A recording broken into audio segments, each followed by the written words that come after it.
Youth കോൺഗ്രസിന്റെ സംസ്ഥാന അധ്യക്ഷനായിട്ട് OJ Janeesh Kumar തിരഞ്ഞെടുക്കപ്പെട്ടിരിക്കുകയാണ്. നിയമിതനായിരിക്കുകയാണ്. അദ്ദേഹം യൂത്ത് കോൺഗ്രസിന്റെ സംസ്ഥാന അധ്യക്ഷനായിരിക്കുകയാണ്.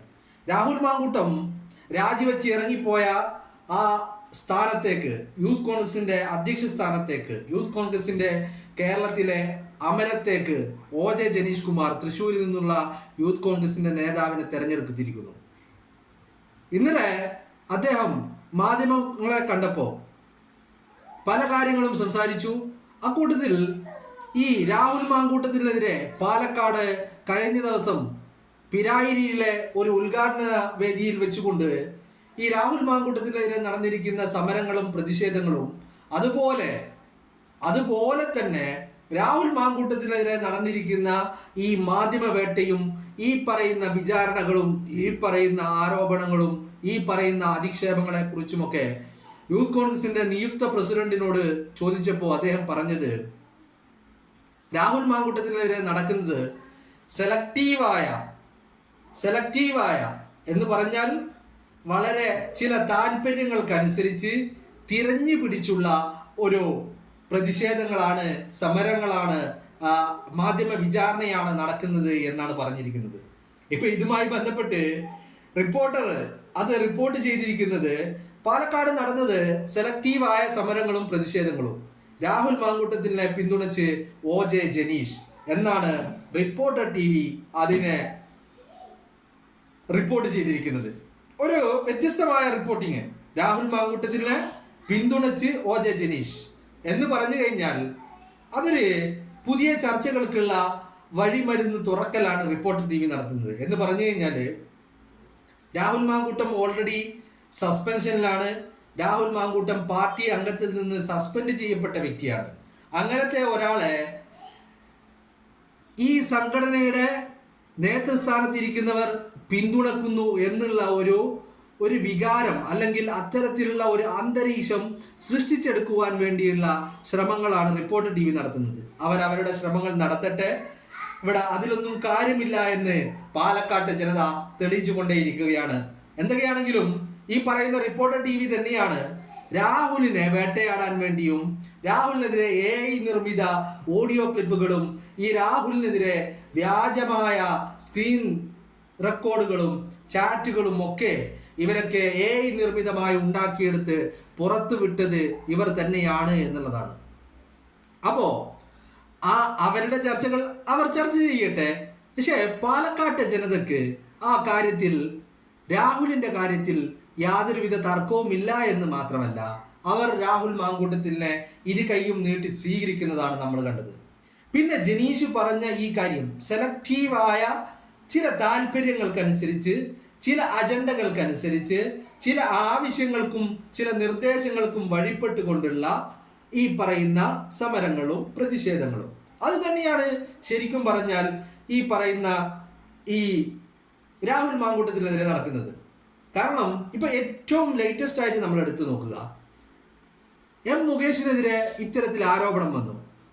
മുകേഷിനെതിരെ വന്ന ആരോപണത്തിന്റെ അടിസ്ഥാനമുള്ളതാണ് എന്ന് ഞാൻ പറയാനുള്ള കാരണം, മുകേഷിനെ പോലീസ് ചോദ്യം ചെയ്തിട്ടുണ്ട്, മുകേഷിനെതിരെ FIR രജിസ്റ്റർ ചെയ്തിട്ടുണ്ട്, മുകേഷിനെ അറസ്റ്റ് ചെയ്തിട്ടുണ്ട്. ഈ കാര്യത്തിൽ മുകേഷ് ഒളിവിൽ പോയിട്ടുണ്ട്. ഒളിവിൽ പോയ മുകേഷ് ഹൈക്കോടതിയെ സമീപിച്ച് മുൻകൂർ ജാമ്യാപേക്ഷ നൽകിയിട്ടുണ്ട്. ഹൈക്കോടതി മുൻകൂർ ജാമ്യം അനുവദിച്ചിട്ടുണ്ട്. ആ മുൻകൂർ ജാമ്യം ഉള്ളതൊന്നുകൊണ്ട് മാത്രം ജയിലഴിക്കുള്ളിലാവാതെ അറസ്റ്റ് രേഖപ്പെടുത്തി ജാമ്യത്തിൽ വിട്ടതാണ് മുകേഷിനെ. എന്നാൽ രാഹുൽ മാങ്കൂട്ടത്തിനെതിരെ ഉയർന്നു വന്ന ആരോപണങ്ങൾ എന്ത് അടിസ്ഥാനമാണ് ഉള്ളത് എന്ന് ചോദിച്ചു കഴിഞ്ഞാൽ ഒരു ചുക്കും അതിലില്ല എന്നുള്ളതാണ്. അതിനുള്ള ഏറ്റവും വലിയ തെളിവ് എന്താണ്? ഏറ്റവും വലിയ തെളിവ്, പരാതി പോലും ഇല്ലാതെ സ്വമേധയാ കേസെടുത്ത് അന്വേഷിക്കുന്ന പോലീസുകാര് ഇത്രയും ദിവസങ്ങൾ പിന്നിട്ടിട്ടും, അതായത് ഓഗസ്റ്റ് 20-നാണ് രാഹുലിനെതിരെ ആരോപണം ഉയർന്നു വരുന്നത്. അന്ന് മുതൽ ഇന്ന് നിമിഷം വരെ 2 മാസത്തോളം ആവാറായി. ഇന്ന് ഇപ്പൊ ഒരു 3-4 ദിവസം കൂടി കഴിഞ്ഞാൽ 2 മാസം പൂർത്തിയാവുകയാണ്.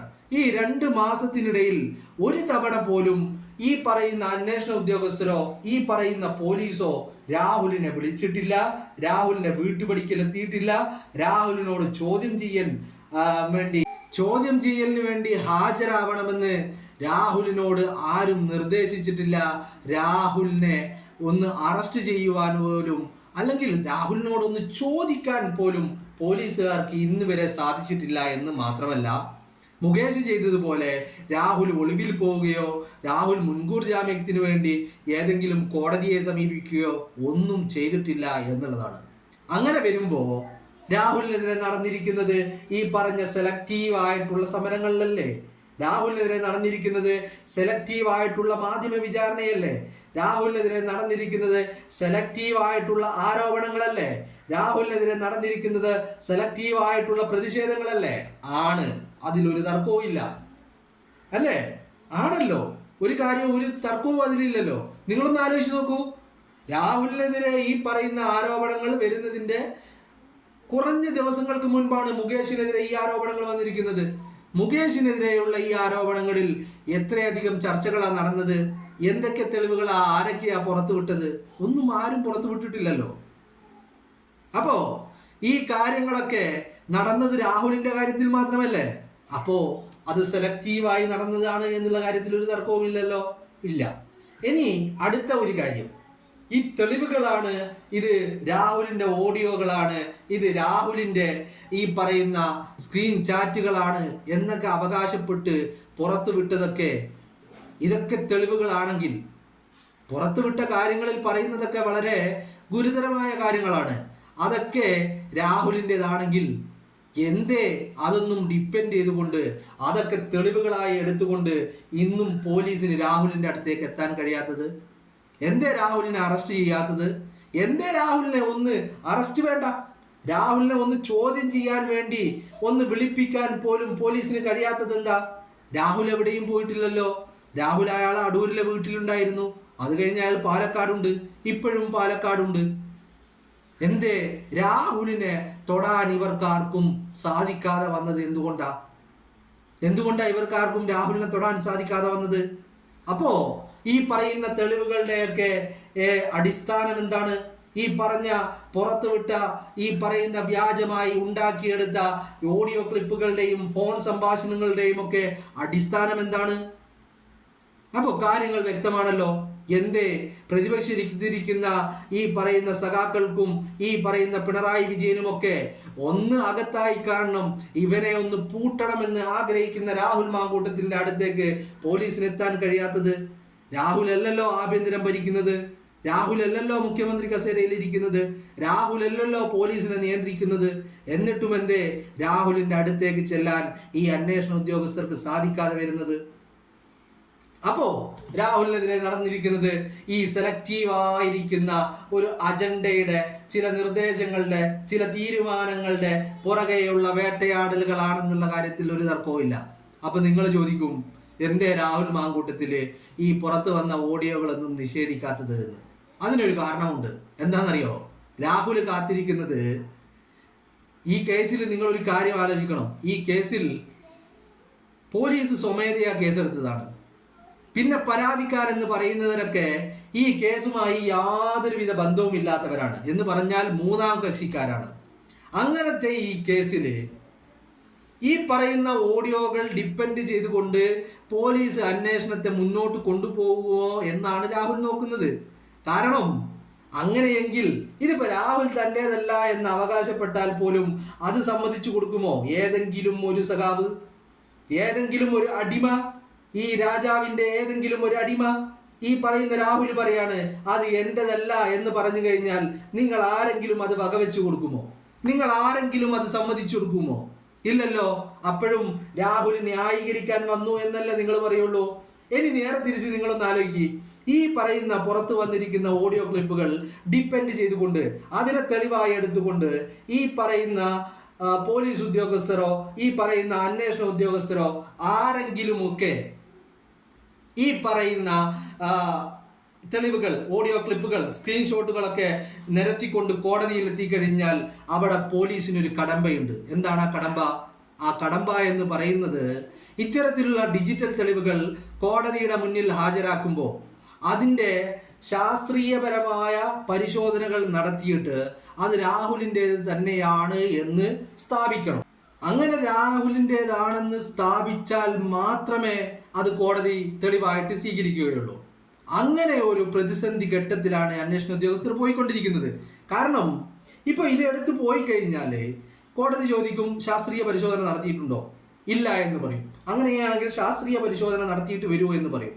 ശാസ്ത്രീയ പരിശോധന നടത്തിയിട്ട് വന്നു കഴിഞ്ഞാൽ അത് രാഹുലിൻ്റെതല്ല എന്ന് തെളിയും. അങ്ങനെ അത് തെളിഞ്ഞു കഴിഞ്ഞാൽ അവിടെ കോടതി വീണ്ടും ചോദ്യം ഉന്നയിക്കും, ഇത് ആരുടേതാണ് എന്ന്. ആരുടേതാണ് എന്ന് ചോദിക്കുമ്പോൾ അവിടെ പല ചോദ്യങ്ങൾ വീണ്ടും ഉയരും. ആരുടേതാണ്, ആരുണ്ടാക്കിയതാണ്, എന്തിനു വേണ്ടി ഉണ്ടാക്കിയതാണ് എന്ന്. അല്ലേ? രാഹുലും അതിനു വേണ്ടിയാണ് വെയിറ്റ് ചെയ്യുന്നത്. കാരണം നിങ്ങൾ അന്വേഷിക്കുന്ന നിങ്ങളുടെ പോലീസ് തന്നെ ഇത് പറയണം, ഇത് രാഹുൽ മാങ്കൂട്ടത്തിൻ്റെതല്ല. കാരണം രാഹുൽ പറഞ്ഞു കഴിഞ്ഞാൽ അത് വകവെച്ചു കൊടുക്കാനോ അത് അംഗീകരിക്കാനോ നിങ്ങളാരും തയ്യാറാവില്ല എന്നുള്ള കാര്യത്തിൽ ഒരു തർക്കവുമില്ല. അങ്ങനത്തെ ഒരു ഘട്ടത്തിൽ കോടതി തന്നെ, ഈ അന്വേഷണ ഉദ്യോഗസ്ഥർ തന്നെ ഇത് രാഹുലിൻ്റെതല്ല എന്ന് തെളിയിക്കേണ്ടി വരും. അത് മാത്രമല്ല, ഇതൊക്കെ AI ഉണ്ടാക്കിയവനെയും ഇതിൻ്റെ പിന്നിൽ കളിച്ചവനെയും ഗൂഢാലോചന നടത്തിയവനെയും ഒക്കെ ഈ പോലീസ് തന്നെ കണ്ടെത്തേണ്ടതായിട്ട് വരും. എന്ന് പറഞ്ഞാൽ രാഹുലിന് കൈ മെനയാതെ മീൻ പിടിക്കാൻ പറ്റും. അതിനു വേണ്ടി തന്നെയാണ് രാഹുല് ഈ കാര്യത്തിൽ ഒരു വിധത്തിലുള്ള പ്രതികരണങ്ങളും നടത്തുകയോ അല്ലെങ്കിൽ ഈ കാര്യം തൻ്റേതല്ല എന്ന് നിഷേധിക്കുകയോ ചെയ്യാത്തത്. എന്തുകൊണ്ടാണ് ബോംബുകൾ വീണ്ടും വീണ്ടും പൊട്ടിക്കുമെന്ന് പറയുന്നവർ അത് പൊട്ടിക്കും, എൻ്റെ കയ്യിൽ ബോംബുണ്ട് എന്ന് പറയുകയല്ലാതെ അത് പൊട്ടിക്കാത്തതും എന്തുകൊണ്ടാണ്? കാരണം പൊട്ടിച്ചു കഴിഞ്ഞാൽ കുടുങ്ങാൻ പോകുന്നവര് ഈ പൊട്ടിക്കുന്നവർ തന്നെയാണ് എന്നുള്ള കാര്യത്തിൽ ഒരു തർക്കവുമില്ല.